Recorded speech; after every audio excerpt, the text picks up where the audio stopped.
throughout a year, a hockey season, and off season, how much tape or film are you watching on guys? Because I mean, obviously you're tapped in with all the prospects, and I was looking at all the mocks and all the stuff that the Athletic was putting out there before the draft. Because I was doing some writing for one of the sites that I write with, First Ohio Batteries. So, yeah, how much are you like kind of watching on guys these days? Yeah, no, it's a good question. I try to block off my weeks as if it's a 5 day work week, I try to block it off as 4 days for writing and 1 day dedicated every week to sitting down and just watching tape from 9 a.m. to 5 p.m. So I'll burn through 10 games in a day once a week using the scouting service that I use. So that's kind of how my schedule on a Monday to Friday works. But then obviously there are ebbs and flows, right? I go to the Traverse City Prospect Tournament during the year. I'm traveling pretty much every other week to whether it's the Traverse City Prospect Tournament or the Frozen Four or the World Juniors or selection camps, or I try to do a trip every year to get down and see Michigan and the NTDP play in Plymouth and Ann Arbor. So it's a mixed bag. There are parts of the year where I'm on the road constantly, and then there are parts of the year where I'm sort of doing that classic Monday to Friday work life, and during that part of the year, I tend to spend 1 day a week just watching tape, and that's not including NHL games. I mean, I'm at home. I'm from Toronto, so I've got the Leafs game on whenever they're playing, and then when they're not playing, I'm typically watching one of the other sort of broadcasts that are available here. So Did you always know you were going to be a hockey writer or writing for a publication like The Athletic? And I think we both come from SB Nation, actually, so that's kind of cool. But mhm. yeah, how did it all kind of come together for you? I certainly hoped that was my career ambition, was to be doing basically exactly what I'm doing now. I went to school for journalism. I went to Carleton's School of Journalism in Ottawa, so did that for 4 years, and then all throughout that, just grinded writing wherever I could, pitching, freelancing wherever I could. Got really lucky in each of my summers of school, doing some pretty sort of big internships as far as the internships that are available here. So that part of it just kind of happened organically. But yeah, this is exactly what I wanted to do. One of the benefits of being in Ottawa, the two sort of big journalism schools are Ryerson and Carleton here, and one of the big benefits of going to Carleton versus Ryerson is I not only had access to the Ottawa 67s and the Ottawa Senators, and there were World Juniors games that played there while I was there and that kind of a thing. But I also had access to the Gatineau Olympiques and the QMJHL 5 minutes away. So I kind of had both of those junior leagues, and then sort of doing the prospect side of the coverage that I do now just kind of happened naturally because I was located in Ottawa, and those two teams are both nearby. Taking you back to the Stanley Cup Final, obviously it was Tampa, Colorado, probably the dream matchup, obviously. So I think obviously it lived up to the billing. I don't know about you, but I think most people, most experts did have Colorado. I was like, you know what? I'm pulling with Tampa. I'm going with Tampa just because I liked what they were doing. I wanted to see them get knocked off before I kind of went against them. But I'm not surprised in the least that the Avalanche won the series, and I think it lived up to the billing. But were you surprised in any way of how that series did play out? Because I didn't necessarily expect Colorado to maybe blow out the Lightning 7-0 in game two. Maybe I didn't expect a 2-0 lead. Maybe I'm not surprised, but Tampa Bay was kind of like behind the eight ball just enough the entire time that, it was like they have a shot. They're coming back a little bit, but obviously the Avalanche prevailed. So what was your thoughts watching that series? Or did it go exactly maybe not the blowout, but like more or less what you were kind of expecting? Yeah, I think more or less it played out as I was expecting. I kind of had Colorado in six, and believed that they were going to win that series. And I just think they were the best team start to finish between the depth. I mean, even without Sam Girard, without Nazem Kadri, without Andre Burakovsky, they just continued, even when they were dealing with injury troubles that some of their opponents weren't dealing with. They just continued to look like the best team on the ice, and they were in control of the play. And obviously, that took Arturi Lehkonen and Valeri Nichushkin stepping up. But even beyond the sort of the depth guys that had to step up, they just, their stars played better. I think outside of Connor McDavid, who was brilliant in those playoffs and really dragged Edmonton as far as he could. I thought Cale Makar and Nathan McKinnon were as good as anybody in these playoffs. So no, it was a good series. Yeah. I enjoyed it. It was, as I think you're right in characterizing it as kind of the dream matchup. Um, it was as good a Stanley Cup Final matchup as we've had in quite some time, and I think we were spoiled by it after we had recent runs with Montreal and Dallas and just Yeah. teams that we maybe didn't expect to make it that far that snuck in. So um, this was this was the two giants, and looking at the way things are shaping up for next year, I wouldn't be surprised in the least if those two teams are potentially back there. They're some of the sort of top teams in the league. I think are going to take a step back. Uh, and I think you're going to see Tampa and Florida in particular. I think Florida is going to take a step back. Calgary is obviously going to take a step back. So I think there's a good chance that you see. I think Carolina will take a step forward, but I think there's a good chance that you see Tampa and Colorado back there next year. Yeah, I agree. I was wondering too with the Avalanche. Obviously, Darcy Kuemper's with Washington now.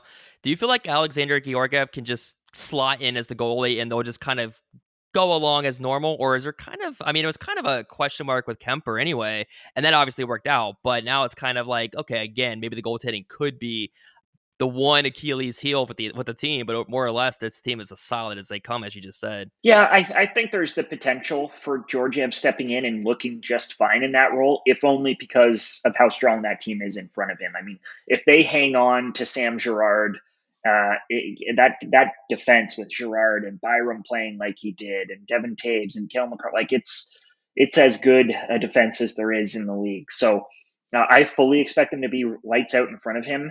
And even if he only gives them 905, 910 goaltending, they'll be fine. They don't need an Andre Vasilevsky. And frankly, there are only the way that goaltending is shaping up in today's NHL, we're a long way from the years where there was Tim Thomas and Roberto Luongo and Carey Price and Marc-Andre Fleury and Jonathan Quick, and there were seven, or Sergei Bobrovsky, and there were John Gibson. There were 7 or 8 goalies not that long ago, 7, 8 years, a decade ago. There were always kind of 7, 8, 9 bona fide 60-game starters in the league, and now there just isn't. The state of goaltending, if you talk to NHL folks about it, clubs, they'll all tell you that really outside of Vasilevsky and now Shesterkin and Hellebuck, we'll see what happens with Hellebuck in terms of a bounce back season after a bit of a lull. Outside of those three guys, there's no 60, 70 game guys. Maybe Jacob Markstrom is that.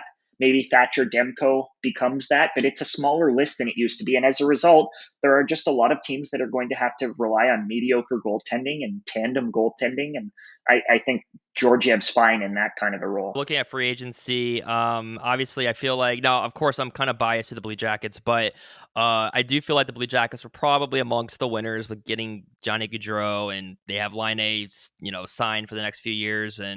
But what's another team that you're thinking of, or who are, I guess, like what's a winner in your mind? A team that maybe they're a sneaky good, a sneaky signing that they made, or a team that's just kind of on your radar after free agency, or at least some of the free agents that we've seen sign that might be sticking out in your mind. Well, I think the easy answer is Ottawa with what they've done this season.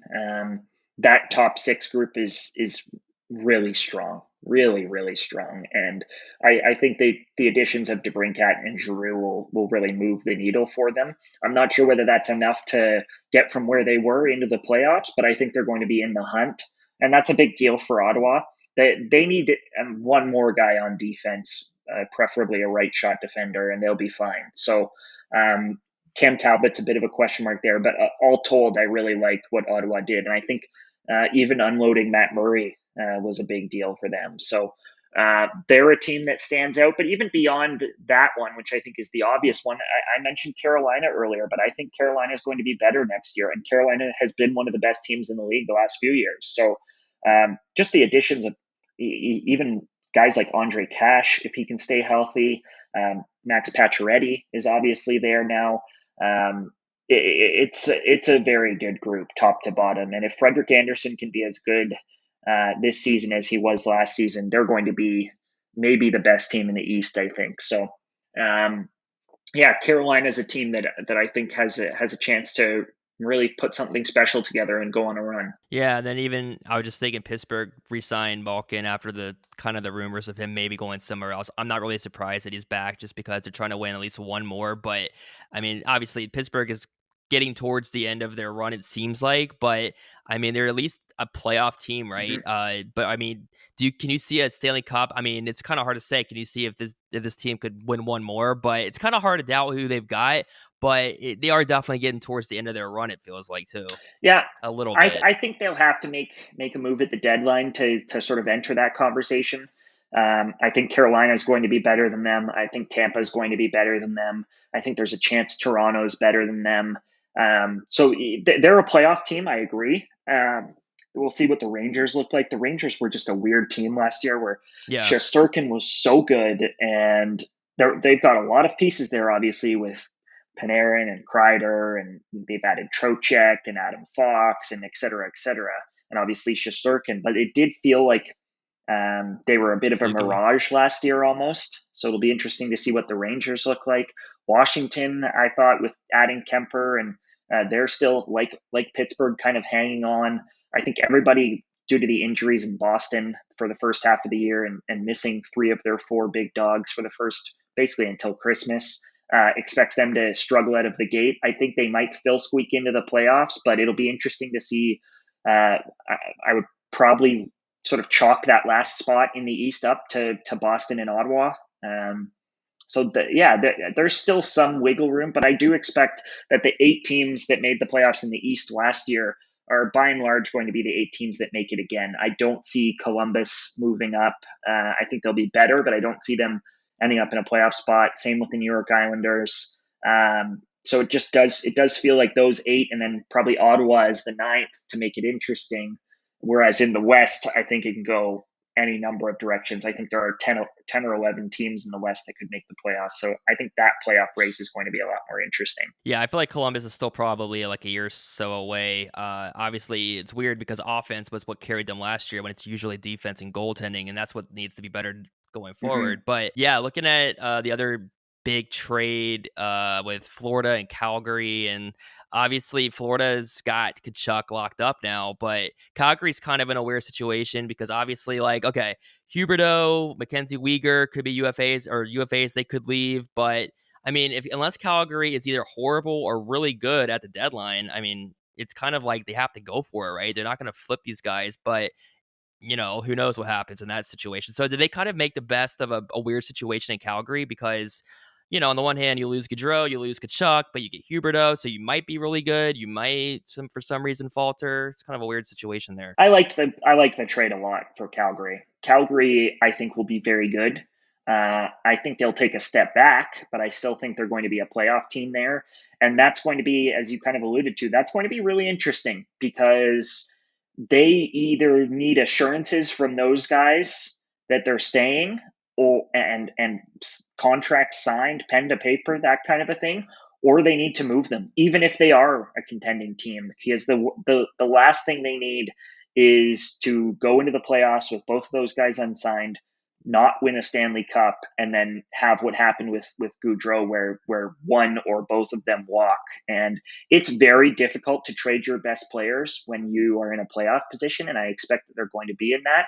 But that's going to be it's going to be a tough decision for Brad Choleving in that group, just because I can't see them hanging on to them. They have to make sure that if they're not coming back, that they turned Matthew Kachuk into 3 or 4 first round picks rather than 1 first round pick. And they can do that by trading Huberdeau or by trading Mackenzie Weegar, right? You can get a first for each of those guys and then some. So, they just can't get to next off season and lose both of those guys for nothing. But that's a very, very difficult thing to do if you're a playoff team. So I was listening to the Athletic Hockey Show. It was actually an older episode back in June, but I know one of the questions on there was about the draft, and it was kind of like, as they put it, what was the draft's pivot point? And going into this past recent draft, anyway, it was kind of all over the place in the sense of like we didn't really have we had an idea of the top 5 to 10 picks, but we thought before maybe with Shane Wright going 1, he went 4, and it was just kind of random in terms of who might end up being the first pick, second pick, and so on. Looking back at the draft now, I mean, I don't want to ask like, were you surprised by the way things went, but were you surprised in any way between the first pick and on of how the first round played out, or maybe certain guys that were or were not traded, or just in general, what was your thoughts on the NHL draft? I wasn't super surprised. I was in Montreal for it, obviously, and my colleagues were asking me the one question that all of my colleagues at the Athletic asked me when they ran into me that week was, "Who's it going to be?" And I told them I thought it was going to be Slavkovsky, just because there seemed to be a switch somewhere along the way. Um, it just didn't feel like it was going to be Shane at that point. I know it was Shane early on in the process. They were intent on taking Shane, but as the process progressed, they did their combine interviews. There was a pivot, and once that happened, you're right. Everything else after that just became a little bit more interesting because it broke open the order, and suddenly you've got the Devils who wanted Nemitz to sort of pair him with Luke Hughes, and you've got Arizona who were taking Logan Cooley all along. So yeah, just a little unfortunate for Shane because I think he's better than a fourth overall pick. But I mean, he'll be fine, and he's in a good situation in Seattle where him and Matty Beniers as a 1-2 punch down the middle will be excellent together. So yeah, I think it all turned out well for everybody. But certainly those first four picks 2 months ago, if you'd asked me that question, I would have said Shane, and something Yeah. changed. Like I said before, looking at all the mocks leading into the draft, and so I kind of was, you know, not maybe as shocked or as surprised as maybe I would have been because I was kind of keeping up with it and without really knowing for sure what was going to happen. So it's definitely interesting to see how it played out. So you wrote the annual top 50 under 23, some of the top prospects and players in the NHL. Looking at specifically a few of the Blue Jacket players, you had Ken Johnson seventh. So he obviously came up late last season. In your mind, what's maybe a realistic next full season like for a guy like Kent Johnson? I mean, we know how good he was with Michigan and international play and things like that.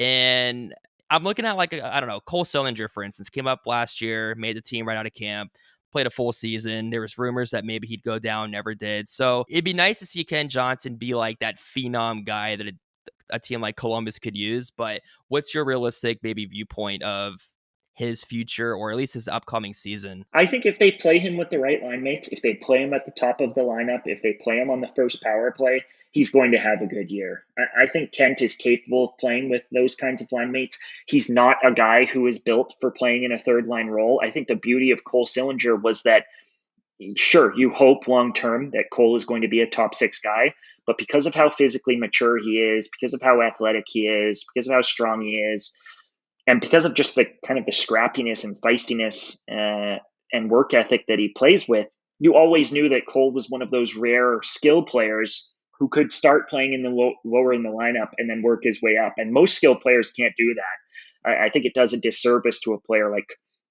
Kent Johnson to be playing in 10, 11 minutes a night. He needs to be playing with the Goudreaus, the Lines, those types of players to be successful. And I think he'll make those types of players better. And you'll start to see that sort of skill and flair and playmaking flash more than it did in his stint. I've spoken to a number of people about his stint, and they thought he was just okay, right? There were moments, but it wasn't consistent. And I think it will be if he gets the right usage. Now, whether the coaching staff is prepared to do that is an entirely different thing. If they're intent on winning games and making the playoffs, then maybe Kent Johnson doesn't get the leash that you'd probably hope for him, and maybe it's a little bit more of an up and down year than he would hope for. But I do think if they go start to finish with him 82 games in a top six role, that doesn't mean he's got to be playing 19 minutes a night. But if you're playing him 16 minutes a night and he's on the power play, I think that's when you'll see him shine. And I think he's capable next year, if he plays in that kind of a role, of putting together a 40 or 50 point season.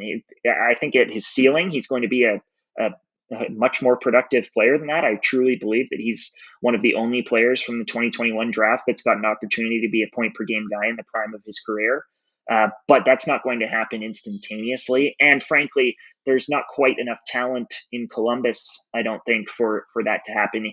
As great as a sort of star player in the NHL is, even the stars, I mean, short of McDavid or Austin Matthews level, even the stars, their production is heavily influenced by who they play with. There's a 60-point player on Team X who becomes an 80-point player on Team Y. I mean, we saw it last year with Nazem Kadri, right? He he'd never been that kind of a player until he was surrounded by all that talent and playing on that power play in Colorado. So yeah, I think Kent's fine. He'll be fine. He's going to make the adjustment. He's going to make plays. He's going to pull you out of your seat every once in a while. But it's not. I mean, he's not going to be a star right away. I just expect him to be a solid sort of top nine playmaker, and I think they should use him as a top nine playmaker. Do you see him as more of a center or a wing? Ooh, very good question. I tend to like players like him at center, just because he gets more touches, he has a feel for the puck more often. But I fully expect that he's going to be an NHL winger. I just think because of how skinny he is, NHL coaches are going to see him walk into the locker room and say that's not the kind of player that we want scrapping and fighting and playing against 210-pound centers in the NHL, right? Like most centers in the NHL nowadays are pretty thick guys, and that's just not Ken. He's always struggled to put on weight. He's a very sort of wiry guy, and I think that game lends itself to playing on the flanks, less defensive responsibility, that kind of a thing. So I expect he'll be a winger, even if he's probably he'd probably be a slightly more productive player down the middle. Not to get off topic real fast, but I was just thinking about it. Talking about like the stars that, as great as a guy like Connor McDavid is, for instance, like you just said, he still gets help, from his line mates. So I was always wondering this. Leon Draisaitl is a star, Connor McDavid's a star, but how much is either one influenced by the other? If you put Draisaitl on his own team, there's a little bit of a drop off, obviously, but is it more so than if it was McDavid? Like basically, how good is either one by themselves if you're able to even, I guess, quantify or even have an answer for that? I think Leon certainly benefits from Connor more than the other way around, just because Connor Yeah. by default, even if there are points in a season where Leon's the better player and the more dangerous player, which does happen, Connor just by default is the one who gets the tough matchups. So that does free up him in his own way. In the same way it freed up Evgeny Malkin in his heyday when Crosby was taking those matchups. So there's a bit of a ripple effect, but those two players are different, right? Those two players are transcendent. They're the kinds of players where you could stick them on the Arizona Coyotes tomorrow and they'd put up maybe not 120 points, but they definitely break 100, right? Like they're just a different breed. So I think they're superstars, and I think it's the stars who are maybe a cut below them that have their impacts more heavily influenced by line mates and team and that kind of a thing. So back to that list, David Jiricek and Denton Mateychuk. You had each one 18th and 28th on your list, and it was kind of weird. I mean, not weird, but it was not often that you see a team with two top 12 picks take two Mm-hmm. defensemen like that in the first round. So how do you like either of those guys? And I guess maybe what's their timeline in your mind, like when they might be able to make it to the NHL? I love both of them. I had Jiricek right where they took him at 6, and then I had Denton sort of 12, 13 all year. So they kind of took those guys exactly where they belonged. And I was a big fan of both of those selections. I think they're very different players. I should say that first. Jiricek is a very commanding player. He's got presence on the ice. He's a big, aggressive player, defensively and offensively, a very aggressive player. Looks to sort of impact the game and sort of impose himself on the game in a variety of ways, offensively and defensively. There comes some warts and some mistakes and that kind of a thing with a player who plays like that, who plays to sort of command the ice and make things happen. But because of how big and strong and athletic he is, he's capable of playing that game. And I fully expect him to become I'm not sure he's going to become a true number one, but I think he's got a real opportunity to become a number two defenseman on a team and be that kind of an impact player. And then Mateychuk is awesome. Denton's a fabulous 3-zone player, 4 corners of the ice, good in all of them, great in neutral ice, just a very complete hockey player. I think he didn't get enough love, frankly, for that. People view the 5'11" height listing, and they start to ask questions about whether he's going to be a good, as strong defensively as he is offensively. He's an excellent offensive player, creative in the offensive zone, can attack in the offensive zone, very good in transition. But it's his play off the puck that I think really stood out to me this last year.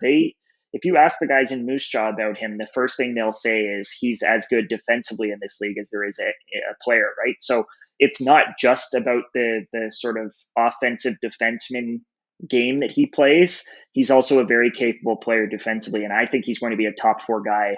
I would be surprised, frankly, if he's not a top four guy and not running a power play and all of that. So I think both of those guys are going to be potentially cornerstone pieces for them long term. And I like Corson Kuhlmans, who they took last year too. I mean, Corson doesn't have the upside that Jiricek and Mateychuk have, but Corson had a really, really good second half as a freshman last year after getting off to a bit of a bumpy start in college hockey. So between those three guys, they've got a good thing coming. Yeah, I liked what I've heard anyway from like what you're just talking about those guys and what I've seen, and they got really good draft grades. So I'm excited to see how it plays out for them going forward for sure. Not on the list, but I know you like this guy, Jordan Dumais.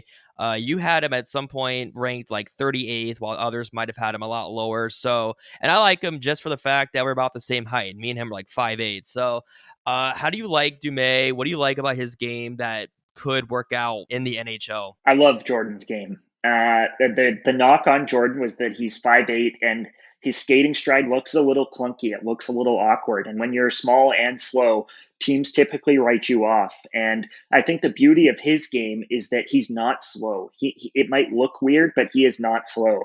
He led that team. I've spoke a lot with the people in Halifax about him over the course of this season. He led that team in scoring.